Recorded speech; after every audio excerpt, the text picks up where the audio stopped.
a very rainy Cape Town to all those joining us for the 12th edition of the Premier's Energy Digicon. This week, we welcome our special guest, Mr. Jan Patrick Helmsen, Chief Executive Officer at Rheinmetall Denel Munition.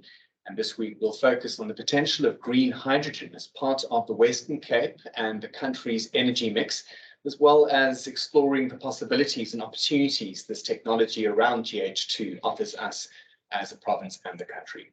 Before we begin, some housekeeping rules to those joining us from outside of the Digicon. Please, the Digicon panel, please ensure that your mics and your cameras are turned off throughout the duration of the Digicon. There will be an opportunity for the media specifically to pose questions to the panelists. The public can also do so. I will indicate when we are ready to take questions. We will then take a couple at a time, of course, depending on how many we receive. Please do so by posting them in the chat box on the Digicon. You can also raise your hand if you'd like to ask a question verbally. You can contact me on WhatsApp if you prefer to do it like that, or you can simply go to the Premier's various social media platforms and pose your questions there. I'll now hand over to the Premier. Thank you very much. Thank you. Thank you very much, Regan. Good morning to the members of the media, the members of the public. Thank you very much for joining us on this Digicon. And today, I think specifically, winter is here. I think, Regan, as you opened up, talking about cold and wet and rainy. And of course, we have been saying all along that winter is going to start to put much more pressure on our energy system. And of course, Mr. Lester will be talking us through some of those pressures and possible impacts and consequences. For me, also, it is great to be able to welcome the CEO of Rheinmetall, a company who it's going to be great to hear from them talking about green hydrogen, the investment that they are putting in place.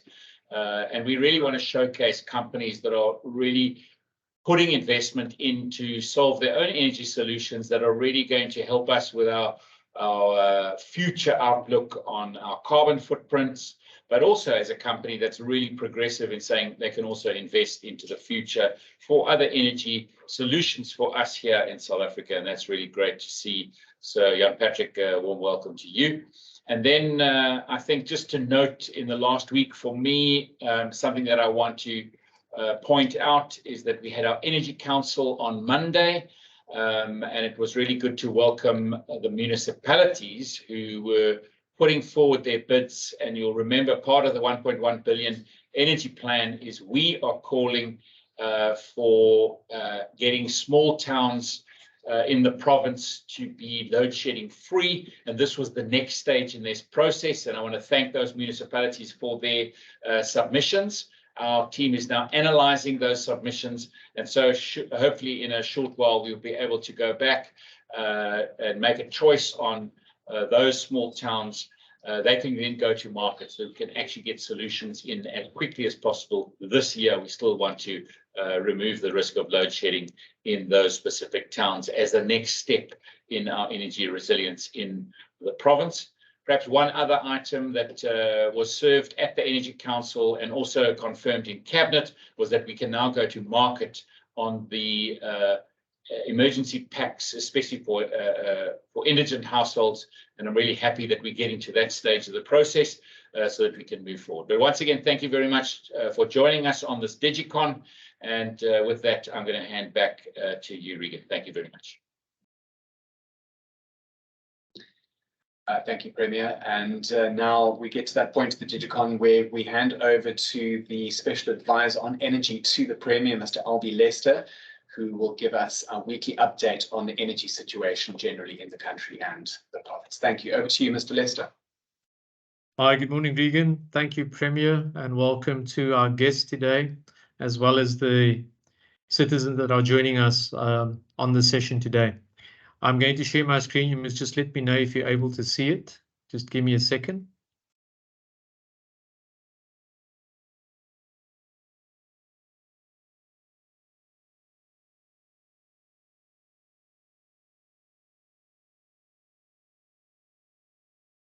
Regan, are you guys able to see my screen? We haven't, the presentation is not there yet. It's the link to the Digicon that's reflecting. Okay, let me try one more time to share.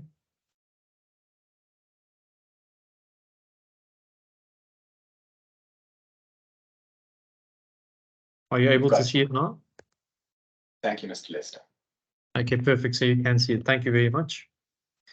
I thought today what I'd like to share is the sort of winter outlook for the year, and particularly with the colder spells getting to us, that, maybe it'll be good for us to have a view of what's actually happening.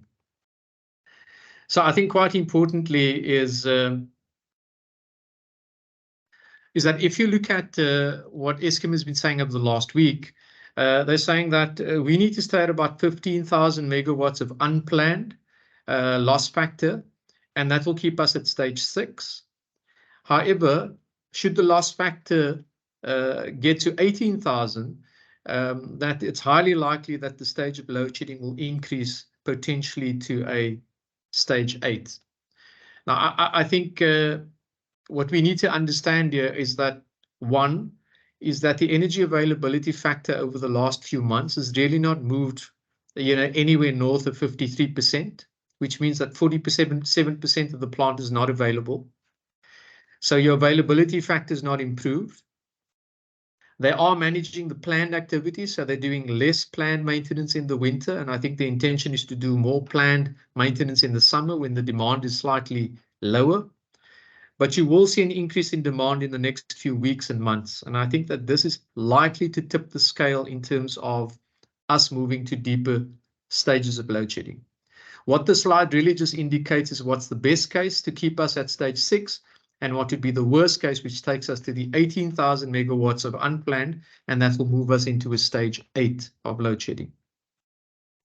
Now, this is impacted, I think, quite a bit by the fact that Koeberg Unit 1 is not returned and it's 45 days late, and the fact that Kusile Unit 1, 2, and 3 is also not back, and it's likely only to be back in December this year. Between the Koeberg Unit 1 and Kusile Units 1, 2, and 3, that's over 2,000 megawatts that will then become available to the grid, and that effectively would be close to 3 stages. It's close to 3 stages of load shedding that can be averted if these units come back. Now, just a comparison between what happened in 2022 and what's happening in 2023. And again, if you look at the scale of capacity versus demand, what you have seen is that you've seen a decrease of over 3,000 megawatts that is unavailable for a significant period of time. And again, this excludes any of the unplanned failures that are happening either on a daily basis or sporadically at the generation plants. But that's 3,880 megawatts between Kusile and Koeberg that has been unavailable for a significant period of time. Then, like I said, they definitely will look at reducing the planned maintenance in the winter period and probably shift quite a bit of those into the summer months of the year, where the demand will be lower and the opportunity to do maintenance will be better. There has been an additional 75 megawatts of energized IPP brought onto the grid. And I think in terms of the programs that they run, the standard offer program, which is literally where they go to businesses or to the market, and Eskom then pays companies to actually reduce their consumption. And they've got an additional 100 megawatts that is brought in through the standard offer program. And then what you can see is there's an additional 290 megawatts from the emergency generator program, but that is only expected to come into effect towards the end of August and September. So from a capacity point of view, I think we're still fairly constrained. The demand, I think, is expected to be quite similar between 2022 and 23. I don't think that there's any particular months that will vary significantly from last year to this year. But what you do see is that you do see an increase.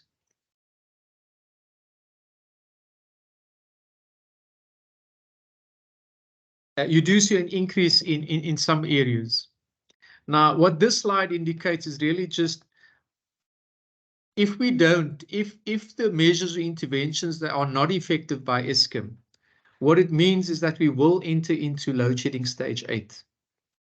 And if you look at the use of OCGTs, which is really sort of a tool that is used over the peak periods and to try and reduce the risk and the level of load shedding, you can look at the calculation in terms of, if you're running, if you have 122 days of load shedding, which we've had, you've spent about 12.1 billion rand.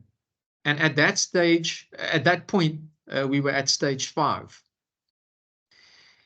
If you look at stage 6, apologies, the slide has just moved. Let me get back to that side. If you look at stage 6, and again, if you look at the base case of 1,500 megawatts and you've got 16,500 megawatts of unplanned, you will have to run the OCGTs for 152 days, and that'll cost about 12.5 billion rand. And again, if you go to stage 8, like you can see, you will have plus minus 3,000 megawatts. The base case will be the 3,000 megawatts, which will take you to the 18,000 megawatts of unplanned. You will have load shedding for 153 days. And the OCGTs, again, you would be running those units. It will cost you about 12.5 billion rand for the 153 days. Now, just looking at the months ahead and the highest stages of load shedding, again in May, if you look at historically, the peak was 32,000 in May. We had load reduction, 27 days of that. We were at stage 5 load shedding. Then we had again load reduction, and you can see at the different stages what the impact is per month. Anticipated as well, if you look at June, July, and August, is what would be the stages if we're unable to actually implement these initiatives. It will mean that we will run at stage 8, even if you do run the OCGTs, and the cost of running the OCGTs would be quite significant. So I think at the moment, the big pressure on Eskom is to make sure that you don't get to 18,000 megawatts of unplanned. You just move to the next slide.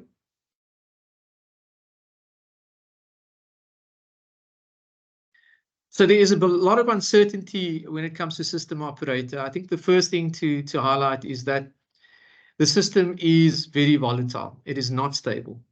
And, they have done schedules up to stage 8. I do know for a fact that they're looking beyond stage 8.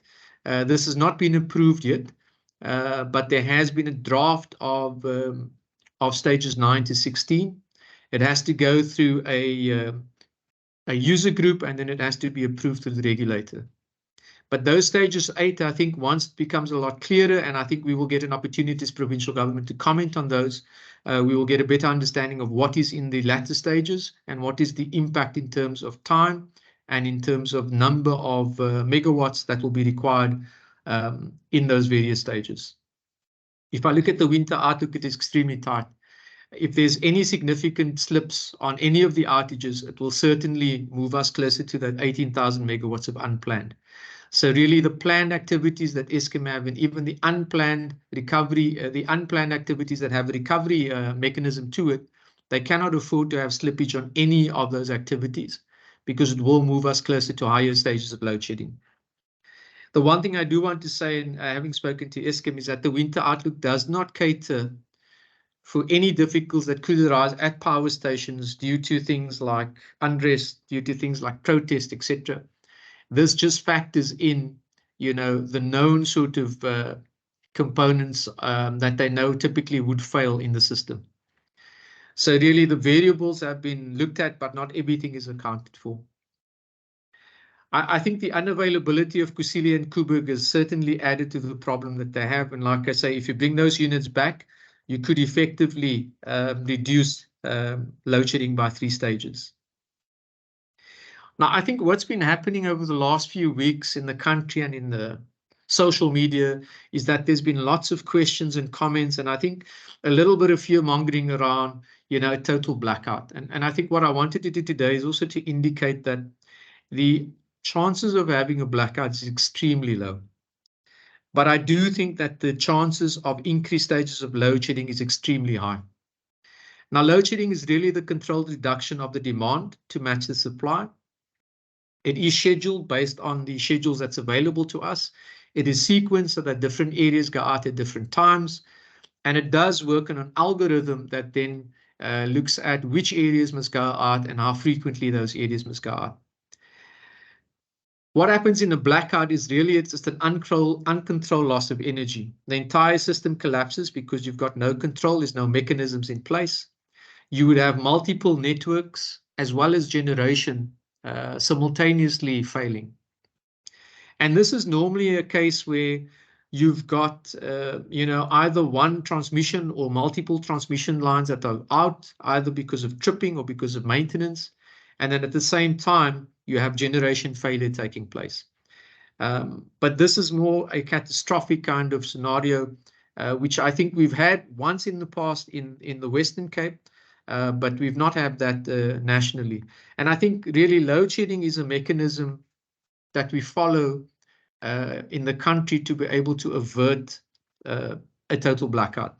So I think, again, just to emphasize that we will see deeper stages of load shedding, and the idea with that would be to continue to try and avert a blackout, a total blackout.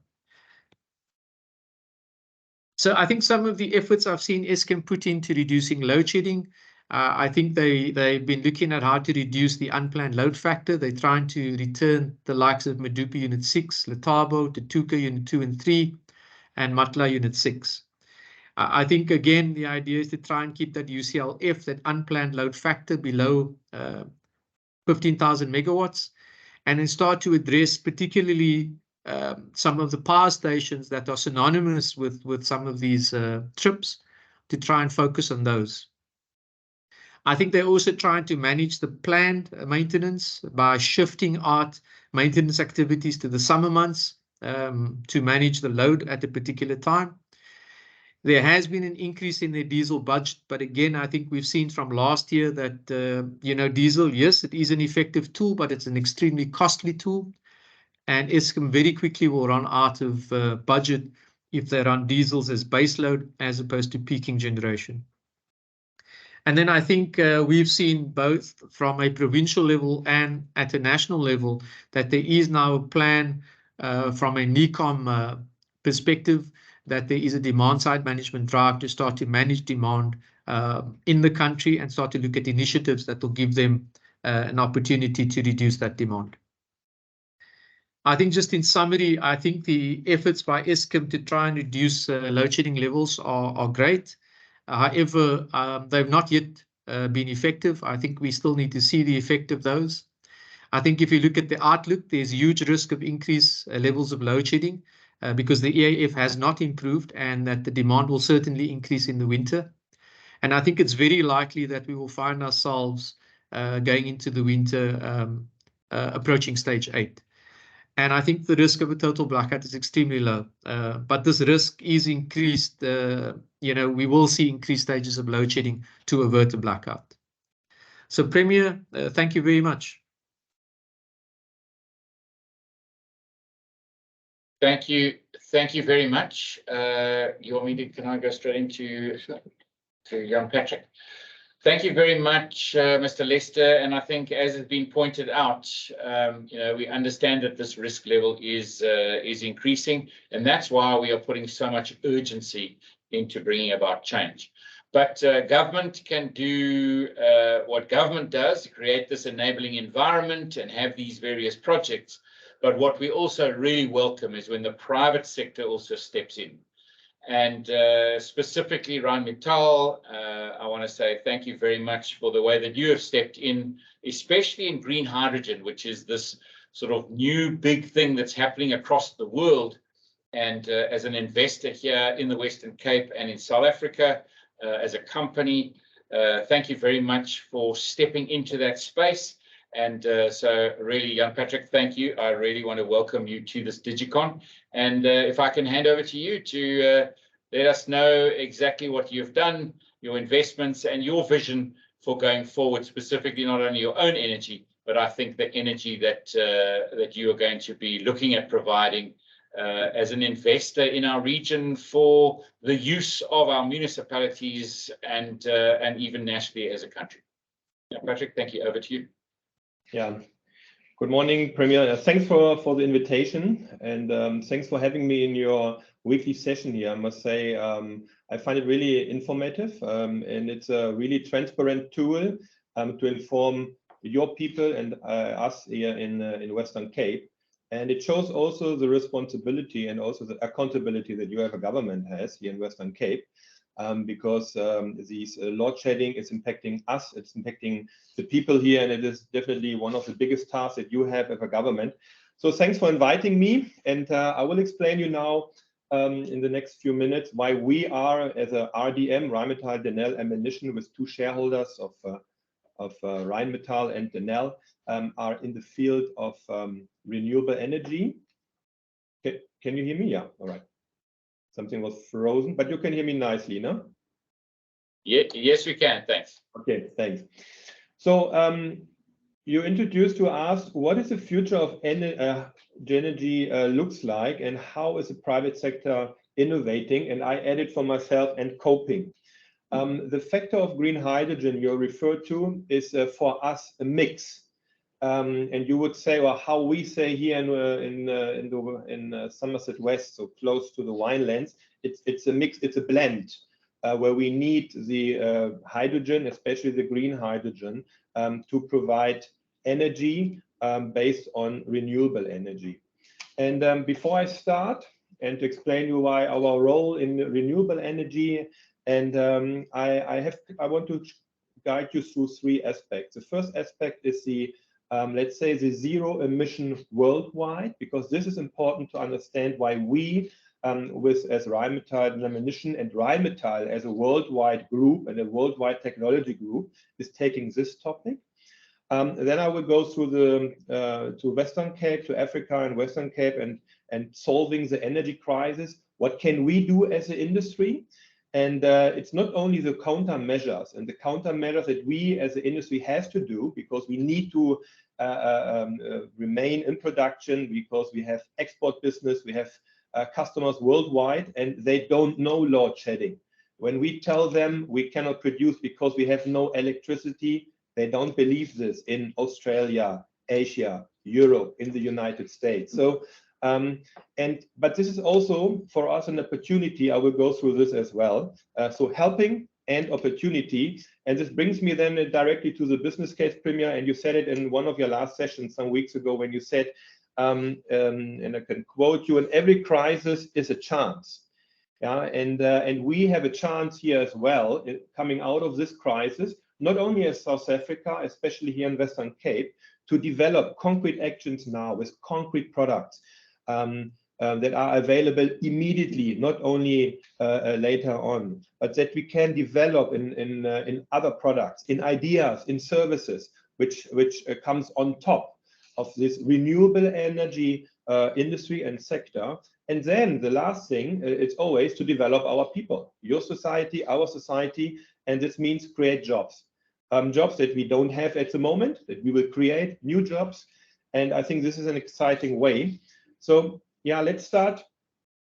I think when we look at the ambitions worldwide, all the nations have different pace in the renewable, into their ambitious to become carbon neutral based on the Paris climate agreement and COP 2027. I will go through this a little bit, because it gives us the framework as an international company to support not only here in Western Cape, and to explain you why we go into hydrogen, why we go into green hydrogen for a worldwide support. Because hydrogen, and I don't want to make a lessons now about the purpose of hydrogen. I will explain hydrogen, how we use it as one ingredient of our blend. Because it's a significant role in our renewable energy strategy, especially for storage. And I will show you our storage capabilities, and afterwards, yeah, we have more technology that it comes out of it. But what does it mean now for Africa? Because I saw some figures that were promoted, I think, or published during the COP 27.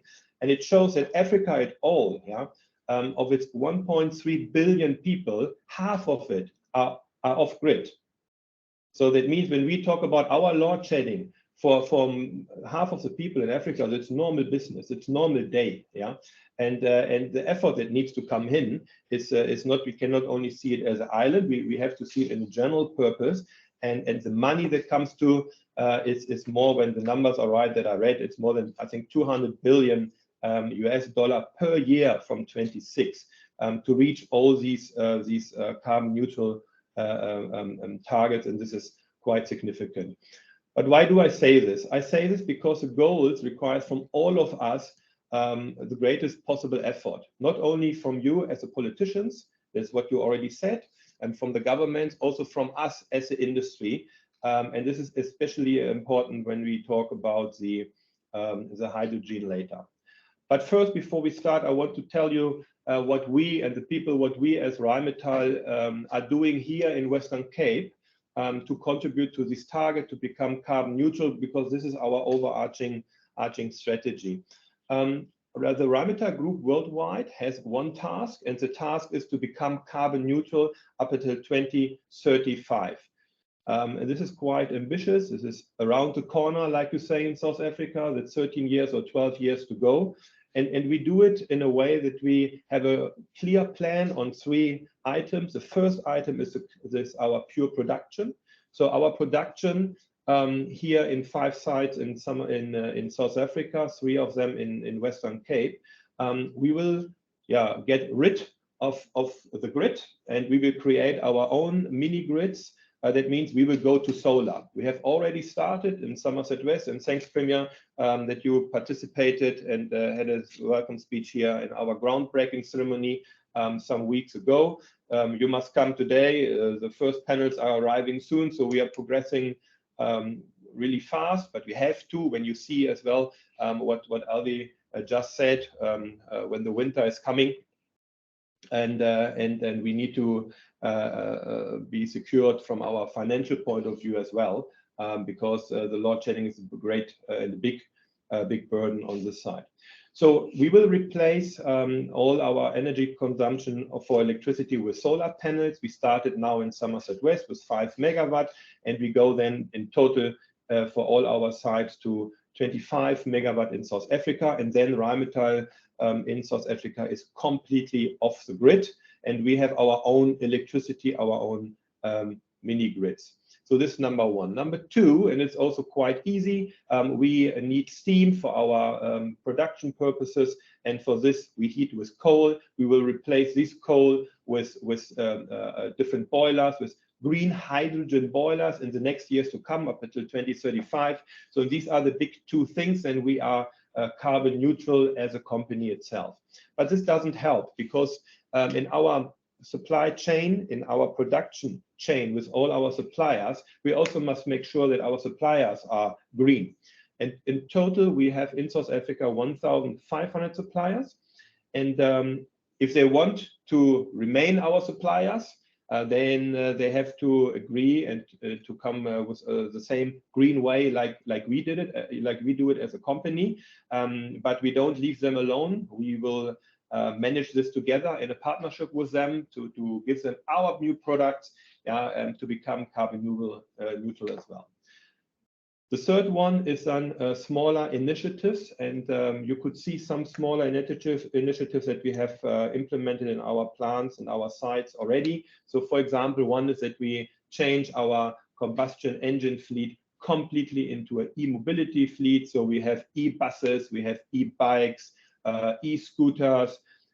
We use this for our on-site transport on our sites. We have, for example, we have our own kindergarten here in Western Cape. So this is completely already with solar panels on it, so that we create our own environment. And with these 3 initiatives, the production, the supplier, and the small initiatives, our ambition is to become carbon neutral then up until 2035. Why do I say this? I say this because our renewable energy strategy, our renewable energy business case, like we say in the business, it's not only business driven. It's driven by heart and driven by by us, because we only have one world, and we are part of this as a industry leaders in our sectors, and therefore we have to contribute here as well. And to give you some figures, all in all, we're investing at the moment more than 300 million rand here in South Africa in the renewable energy. When I say this, I think it says that we have to contribute all. But when I listening the discussions in the last few months, and also the winter is coming, we talk about how can we cover the risk of Eskom, we talk about mini grids, we talk about other things. Then I think we shouldn't only talk about the input, yeah, of electricity, because it's clear lack of input in South Africa, therefore we have load shedding, but we also must think how we use energy. And this discussion is a little bit too short for me, because I think we can do a lot of more in insulations, how often we use energy, how we use energy. There's a lot of opportunities as well. So, but coming back to solving the energy crisis, to understand how we do this, I explain quickly our company a little bit and why we jumped into this strategy. As Regan stated 100% correctly, I'm the CEO of Rheinmetall Denel Ammunition. You can ask yourself, what is ammunition to do with hydrogen, with renewable energy? This comes from our shareholding Rheinmetall and Rheinmetall in South Africa, because Rheinmetall is a technology group. And as a technology group, we always look for the best technology. We look into the markets. Yeah, we want to be a partner. From our core business, security, we are already a partner of the governments worldwide in providing security, national security. So we are quite familiar with the topic, and we can see now for some months, you can see it in the world market, in the global work, that energy is quite crucial. In Germany, after the European war now, they made experience of being dependent on one country. We in South Africa, we have our experience now with load shedding. So energy is becoming also part of the national security, and therefore we believe this is in our approach where we as a company, Rheinmetall, can help. In South Africa, in total, we have 5 production sites. And when you produce defense products, especially ammunition, then you are a chemical company. So we are a chemical company. We produce PTN, RDX, for example, as well for the mining industry. And with this chemical expertise, also aluminium sulfate for our Western Cape water purification, by the way. I hope that you are happy with the quality so far. And with this competence of chemical engineering, and next to it, we have a competence of plant engineering. So we build factories worldwide. So we merged this, we brought this together and said, let's build hydrogen and green hydrogen factories. So this is what we are doing, and this is how we want to contribute. And we have to contribute because the load shedding situation, not only for Western Cape, not only for the people at home, and we all feel it every day, also for the industry is quite a significant burden. And when you look into the figures, that the load shedding is causing and the outages cost nearly 2 to 4% of the GDP here in South Africa, then you can see that we as an industry are struggling on this one to remain competitive. We have more costs. I can tell you last year, only as an indication, we spent lots of 100 million of rand in preventing load shedding, overtime, generators, fuel. This is what we had to do. And I would love to spend this in social projects, in investments, because a lot of money, when you talk about 200-300 million rand, you can spend it for better things than for fuel, I would say. So coming back to the green hydrogen, as I said from the beginning, green hydrogen is part of our blend here in close to the winelands. It's our mixture to provide energy. And we use this electrolysis process for us to store the renewable energy. And to be honest, the hydrogen topic is not old. It's not young. It's not a new development because we have energy problems or we want to go into carbon neutral. No, hydrogen is in the world for many, many years. It was a great push in the 90s. But there was always a lack of, let's say, cost competitiveness. It was always not competitive enough with coal, with oil, so no one uses. This changed completely now when you look into the world market because of the commitments of the government to become carbon neutral. So Germany, for example, from our shareholder Rheinmetall, Germany will want to become carbon neutral in 2035. So they need a lot of hydrogen to store their renewable energy and to store the energy coming from wind, coming from solar, and coming from hydro. And therefore they went into strategy cooperations with South Africa, for example, with other countries as well. And it's a huge opportunity for us in South Africa and here in Western Cape to become a global player because you can produce the green hydrogen here and to export. This is what we want to do. So therefore, the green hydrogen is for us a storage possibility for our nice South African sun. So I always say we want to transport the nice South African sun to rainy Germany, but today it's the other way around, by the way, when you look out of the window, and in Germany as well. So that means, number one, we will produce it. When we will produce it, I cannot tell you now, because in big numbers, I think there must be a market balance somewhere, because at the moment, the industry, you could argue, where's the off-taker basis?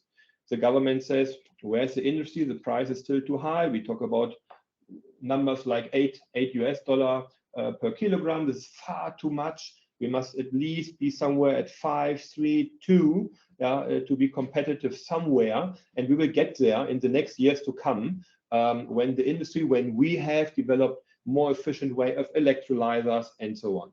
What we have done in the meantime, purely for South Africa, and this is now solving the energy crisis in South Africa as well, we have a self-contained system that produces and can store green hydrogen using renewable energy out of solar. So this is what we have done. We have in total 4 sea containers at the moment. Some of you have already seen it in person or in some of the exhibitions that we had there. It's more than half a year old now. And this is only an example of an open architecture that we have provided now, or that we have integrated in 4 containers to show that it's completely scalable, upscalable and downscalable. So the setup that we have at the moment are in total in 1 container, more than 200 solar panels, 225, which production is nearly 600 kilowatt hour per day. And what we are doing with this, we provide the green for the green hydrogen. This comes out from our solar panels. The second container that we have is where we have the electrolyzer. So this is where we produce hydrogen out of the green solar, so out of the green hydrogen. The electrolyzer that we have can produce more or less 10 kilograms per day. As I said, we can scale it up, we can scale it down, like our partners need it. And next to it, it's quite nice when you produce hydrogen, then you split the water, you have hydrogen, you have oxygen, then we produce in the same amount, at the same time, more or less, the 10 times more oxygen, so 100 kilograms of oxygen, which is a quite nice waste product because you can use it for applications, for example, when you provide the system for hospitals. Then you not only have 24/7 electricity, no, you also have then the oxygen for the patient. We still have to go a little bit on the road to get certified because the oxygen must be medical oxygen. The container number 3 is then the storage, and the storage shows how we as an industry, how we as Rheinmetall want to work. So at the moment we have normal gas bottles there, like you find it everywhere, 270 bar. We store the hydrogen in this one, but this is for us not the future. The future is for us to invest in the storage system, because the storage will be key. The storage will be key to export the green hydrogen. The storage will be key to bring it from A to B here in South Africa, because we handle gas, and gas is not that easy. We have, for example, the capability here in Somerset West of composite. We use it for our missiles, for example. They are out of composite. And with our German colleagues of Rheinmetall, we develop at the moment new types of storage forms out of composites. You see already that we as a technology house wants to go into a vertical integration, and we do it with this storage as well. In the fourth container, you have then the fuel cell, for example. So the fuel cell gives the energy back into the grid so that we can, with this system, we have nearly 107 kilowatt hours. So more or less, we can provide 15, 20 households with energy with the system. And this is something that is already available, and that we want to integrate here as well to minimize the impact of load shedding. Number two, and this is now the second leg of our renewable energy strategy, our blend. What I said is then the solar, because of we want, if you want to produce green hydrogen, you need a lot of solar here in South Africa, and we decided to go to solar because our 5 sites are in a good spot for solar, better than wind. And we have in total, that's also good news, we have more than 5,500 hectare land, and that means we have space for a lot of solar. So instead of buying in solar and buying in solar from China, because this is where the 98% of the solar panels are coming from worldwide, they're coming from China, so we are also dependent there. We decided to go our own way, and we decided to have a vertical integration. What does it mean now? We want to have the capability in the company. That means the solar farm that you have already seen here, that is here, is together with our partner, where we do full turnkey solutions already. This will be the first bigger one with 5 megawatts that we are doing. And then we design, we construct, and we operate solar farms as the EPC, however you name it. And we start, like the shoemaker, you know, we start with ourselves, and we implement it now here in Somerset West. As I said, we as a system house, and this is where we're coming from security, we are fully vertical integrated, and we want to go this route as well. So that means the next step is to become, I don't say independent from China, because 98% of the solar panels are coming from China. I say we want to produce our own solar panels here in South Africa, and we have the ambitions to localize this, manufacture this as well. Together with a technology partner, we are in the last stage to choose the right technology partner, because we don't want to have, let's say, the technology which is available in the market, which come from China, because it's 15 years old, more or less from Germany, from this technology. But we want to invest in the next technology, where we have, instead of 25 years, we have 40 years lifespan. We have 25% more efficiency. This is what we as Rheinmetall want to provide, and then we will manufacture this as well. So you see the whole value stream. This is my last sentence. From hydrogen, export hydrogen, provide hydrogen solution as a generator, to design and construct solar farms, up until the training of the people and manufacturing of the solar farms. So that means, in a summary, as I said, for us as Rheinmetall, as a worldwide company, and for my colleagues in this company, the zero emission trends worldwide are important. Great opportunity for South Africa. We want to export the hydrogen. To solve the energy crisis here, we remain committed to stay here as an industry and to help with our blending approach, in exporting and providing the hydrogen, in designing the solar farms, manufacturing solar farm panels here. And I think with our setup that we have done now here in Somerset West, is a quite good opportunity to expand for more requirements, especially in the Western Cape and city of Cape Town, for solar farms, and also in the mix with the hydrogen, batteries, inverters for other projects that you do. And then I think we come to the business case automatically, because we have then invested so much effort in solving our own problems, that we are so knowledgeable that we can do a business out of it and create jobs here in Western Cape. All right, thanks, Premier. And I just read from my guys that we also have Africa Day today, the 60th, by the way. So sorry that I don't have any traditional African clothes on it, but at least you see here in the background, we have the assegai sword, like our product's name, that we need also sometimes now for giving other guys who are also decision makers some pizzas, and the protection there as well. We need this for the winter, I think, and a jacket, obviously. Thanks for your time. Thank you very much, Jan Patrick Helmsen, the CEO, Rheinmetall here in South Africa, really showing you a proactive investor who already has invested in manufacturing, but now saying, what are the other opportunities coming out of a crisis? And it's exactly that. How do we use this crisis to the benefit of our region?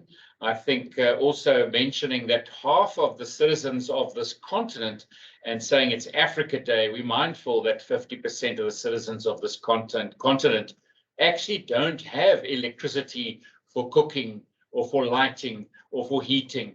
So it is a major issue that this continent faces. Of course, right down here in the south, we're facing an energy shortage, but what are the opportunities out of it, and how can we find opportunities? And it really is great to have an investor that's also saying, well, they want to be part of those opportunities, not only for themselves to make themselves competitive, but actually see opportunity for the benefit of society altogether. And you also said that, of course, these costs take away from your social projects, but also being there myself, seeing the social projects that you invest in anyway in the local community. We want to thank you for that too. You know, a responsible investor in the region. That's really great to see, and finding solutions and pushing boundaries into the green hydrogen space for me is very exciting, because we know there's an opportunity, and it really is about early adopters and people who are prepared to take risk and move into this new environment. So I want to say thank you very much for what you're doing here in the region as a responsible global company playing their part here in the south and helping us with our green energy transition. We are really grateful. So thank you very much for coming on. And now I'm going to hand back to Regan, because of course we need to see if there are any questions. And so Regan, back to you. Thank you very much. Thank you, Premier. Yes, thank you, Premier. I've noticed 2 questions have been WhatsApped to me, and they are specifically directed towards Mr. Helmsen.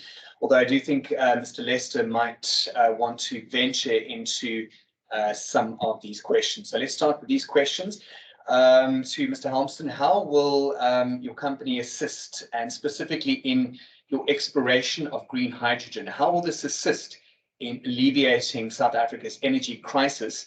And will Rheinmetall denomination be able to supply energy to the province in one way or another? So to tap into the province's grid to try and alleviate load shedding in this province. Those 2 questions to you. Thank you. Yeah, thanks, Regan, and thanks for the question. Is a pure yes, 100%. And the outcome of our blending, yeah, is then we want to become an energy supplier. Because as I said, we have 5,500 hectares. We just started to secure ourselves with 25 megawatt. On top of this, we will feed into the grid as a supplier. And then not my vision, my target is that you all can go, like you do it in Europe, for example, at one stage, not tomorrow, but one stage you can go into your app, your electricity app, and you can choose your energy supplier where you want to buy your energy. And then you can go to Rheinmetall and you buy Rheinmetall green renewable energy electricity. So this is what we are doing. But what we are also doing immediately is when we provide our own solution. So for example, from now, when the 5 megawatt plant is ready in some weeks' time, then we are off the grid. But then we stabilize the grid as well. Yeah, because the grid's going up and down, and Alvi showed this. I'm thankful that obviously the risk for a complete shutdown is not that high. This is good to hear from an industry point of view and security. But we will have these peaks and ups and downs. And when we stabilize the grid, yeah, because we have the solar farm here, we have a backup position, then it didn't help immediately.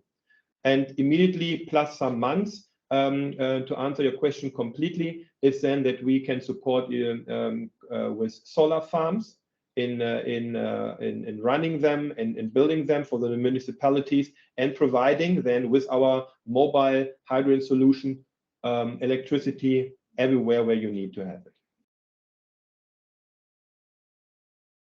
There's just one last question here, and it's directed to yourself.